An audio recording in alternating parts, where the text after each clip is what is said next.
Hey guys, I'm going to talk to you about overhauling my whole shower system, my hot water shower system that I set up in my Expedition trailer. You can kind of see that behind me.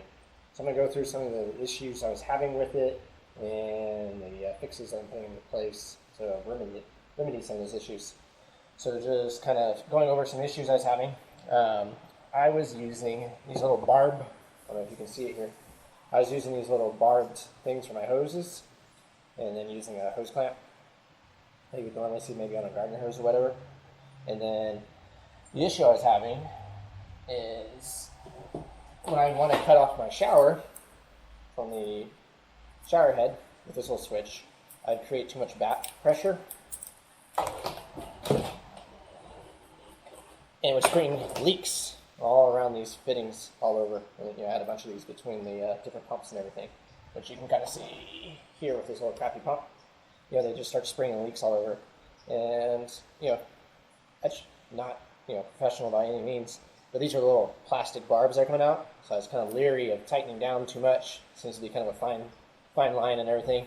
And I was thinking about just siliconing it and trying to get a better seal so I didn't have that issue. But I started having all kinds of issues with my actual shower where it would cut off constantly. I don't know if it was the wind or what. I don't think this pump was matched to the PSI correctly.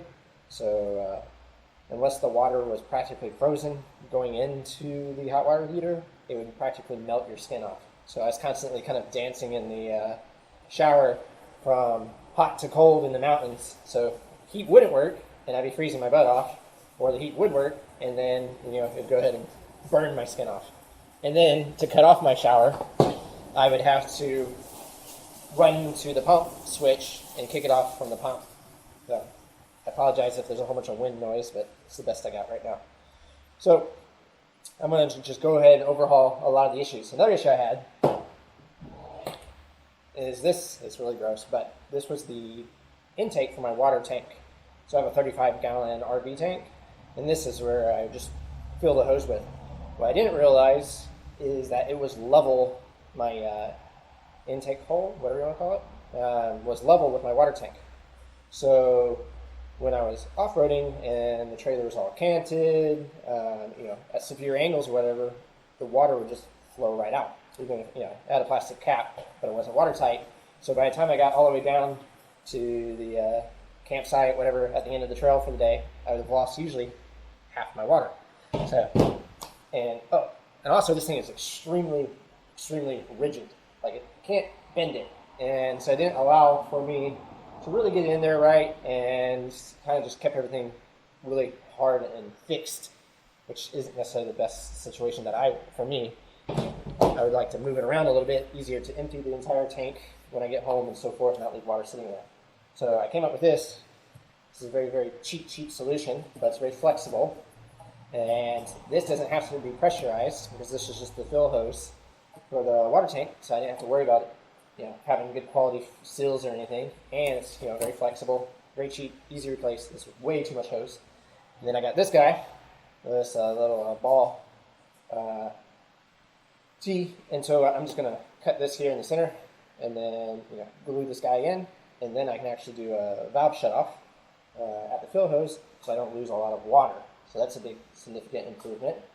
And then for my little barb hoses that I was just talking about, I'm going with the Shark Bike. Shark Bike's the brand, but just to show you guys probably seen this stuff. You'll see it in like what I'm talking about, pressurized air and stuff like that. If you guys have done any paintball or anything like that. Anyway, it just goes on, slips on, and you're good. And I use these for reverse osmosis systems, like the 7-stage reverse osmosis. Very, very easy.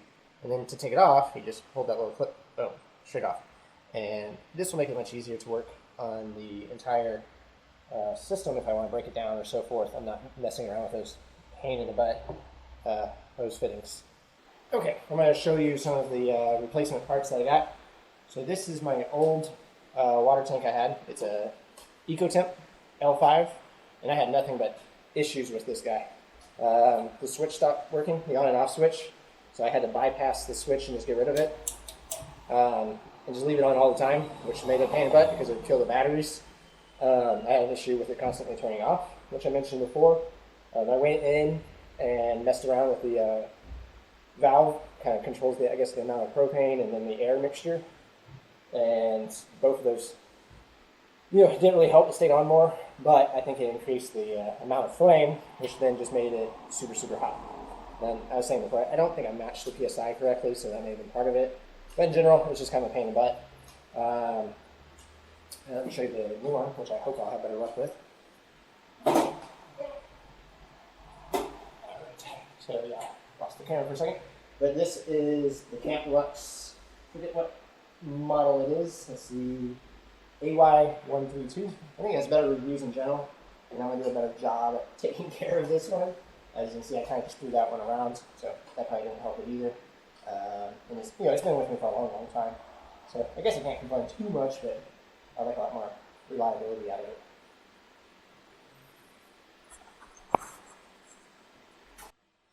Let me show you the pump I had. So it's kind of all worn.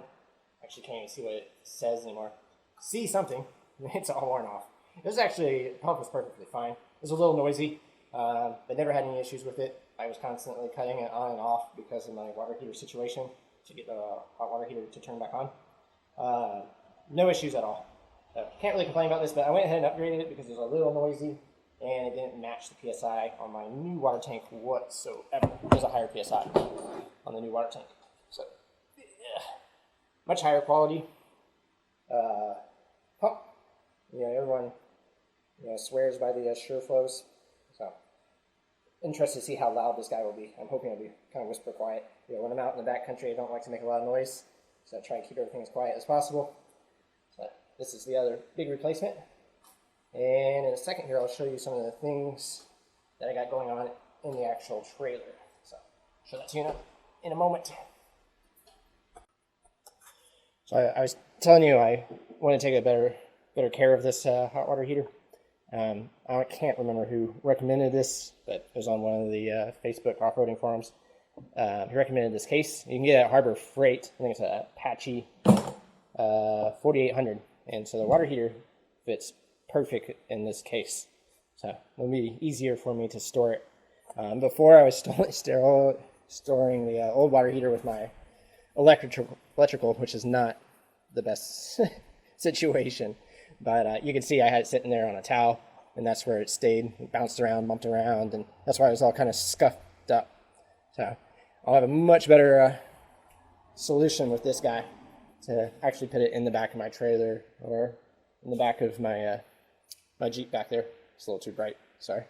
So I'm going to show you what the plumbing looks like at current state.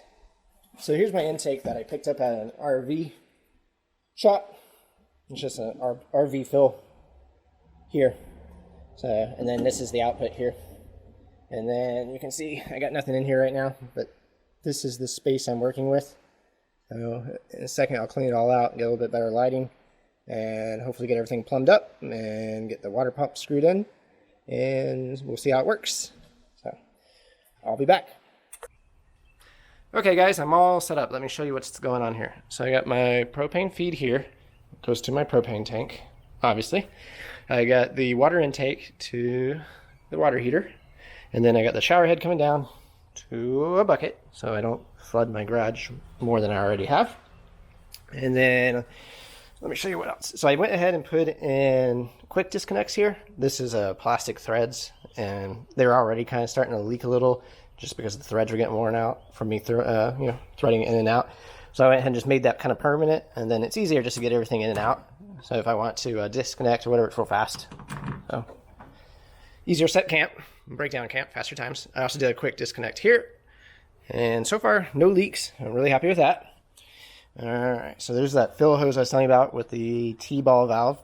So intake here, and then I got the, I guess, almost like not a blow-off valve, but to keep the tank from getting pressurized, because it's not a pressurized tank. This is, for the air to release, and to keep this from losing water throughout this, I went ahead and ran it down under the pump and then back up here, so I shouldn't really lose much water through there.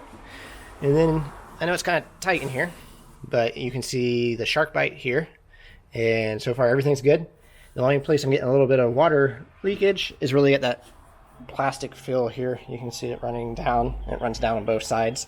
I don't think there's anything I can really do to fix that besides replacing that kind of whole setup.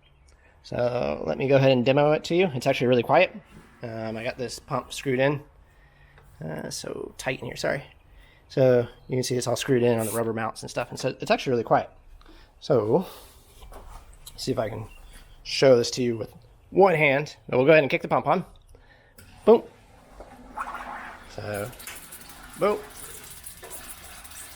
I don't have the propane on right now, but it's trying to light. And then I got good water flow. Very, very happy. Actually, I guess I can show you.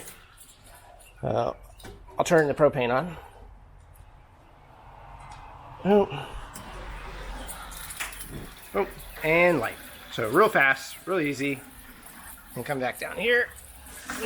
And the water is already hot. I don't have much water in the tank. So you can hear all the kind of air sputtering now. But if I come back over here, no leaks. So much better than what it was before. All right, guys. Thank you.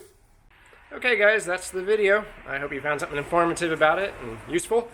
I'll put some of the descriptions for the hot water heater and the case and some of the parts I bought in the description, comments.